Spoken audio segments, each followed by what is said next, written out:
Assalamualaikum warahmatullahi wabarakatuh. Apa kabar anak-anak Ustadz? Semoga senantiasa dalam lindungan Allah Subhanahu wa Ta'ala. Baik, bersama Ustadz Adi Susanto SPDI, pada kesempatan ini kita akan melanjutkan pembelajaran tema kita pada minggu yang lalu. Baik, tema 1 subtema 2, judulnya manusia dan lingkungan.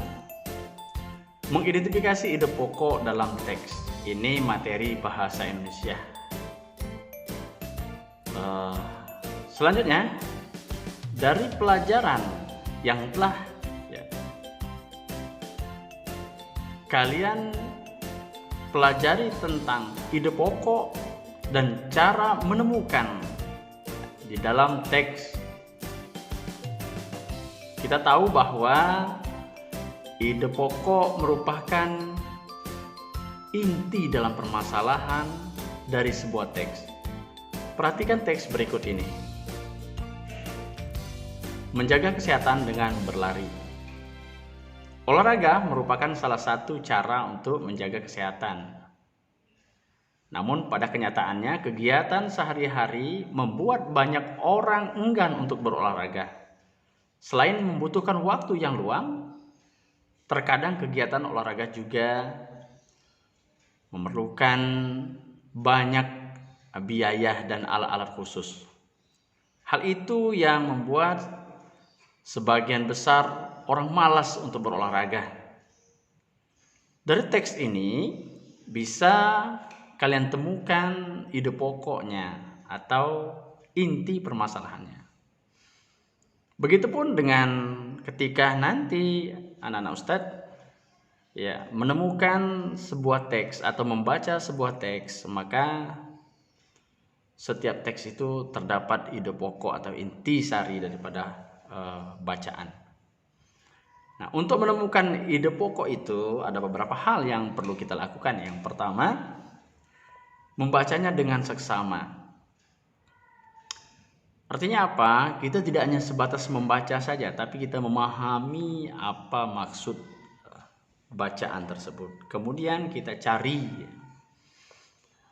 ide pokoknya, dan insya Allah nanti akan ketemu. Next, kemudian kita ke materi IPA.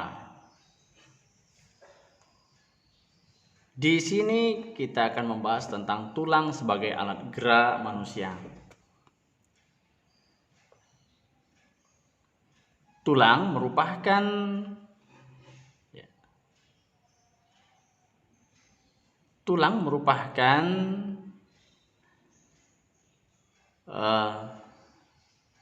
alat gerak pasif yang dimiliki oleh makhluk hidup, termasuk manusia.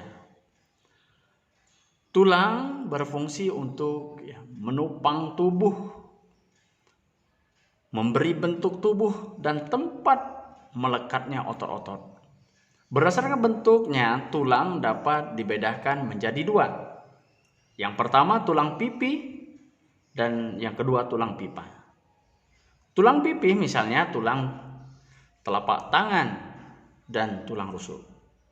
Tulang pipa misalnya tulang paha dan tulang lengan. Berdasarkan zatnya, penyusunannya, tulang dibedakan menjadi dua, yaitu tulang rawan dan tulang keras. Tulang rawan misalnya tulang telinga, kemudian tulang keras misalnya tulang tengkorak. Itu sepintas kilas penjelasan tentang materi IPA pada hari ini. Selanjutnya kita ke SBDP. Judulnya adalah gambar cerita pada koper.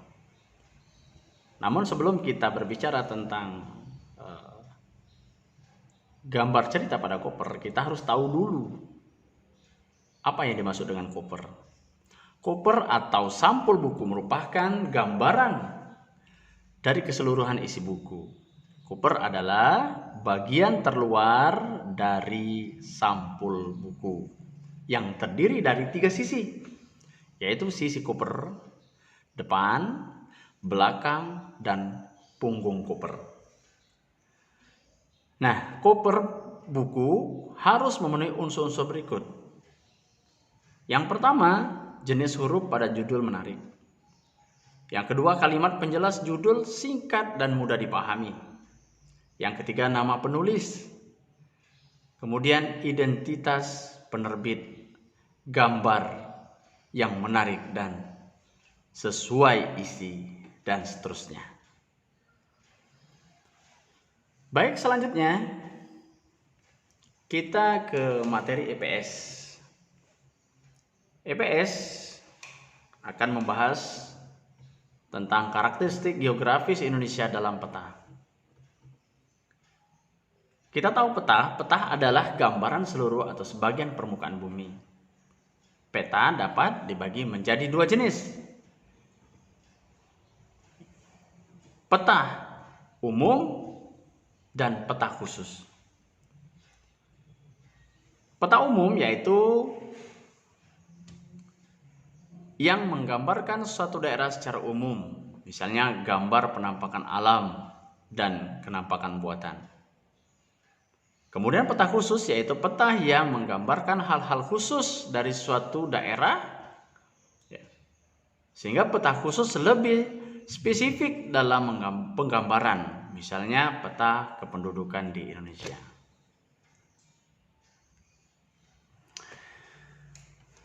Dan yang terakhir, materi kita adalah PKN. PKN akan membahas tentang membandingkan nilai-nilai yang terkandung pada tiap sila Pancasila. Negara Indonesia adalah negara yang besar. Hal tersebut tercermin dari kondisi geografis Indonesia dan keragaman masyarakat di dalamnya. Keragaman tersebut antara lain suku,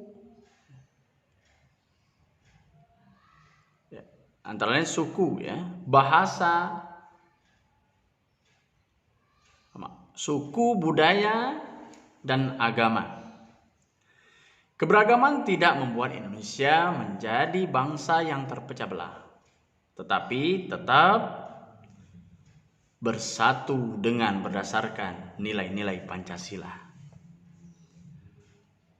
Baik anak-anak Ustadz sekalian yang Ustadz cintai karena Allah Subhanahu wa taala. Demikianlah video singkat yang dapat Ustadz sampaikan pada kesempatan ini. Mudah-mudahan bisa dipahami apa, dan yang paling penting adalah kalian tetap belajar, karena kalian sudah mendapatkan buku-buku, apakah itu buku pena, buku tema terpadu, dan buku-buku penunjang lainnya. Karena memang waktu kita yang membatasi, maka Ustadz tutup ya pertemuan atau video pada kesempatan ini dengan mengucapkan lafaz Alhamdulillahirabbil alamin. Wassalamualaikum warahmatullahi wabarakatuh.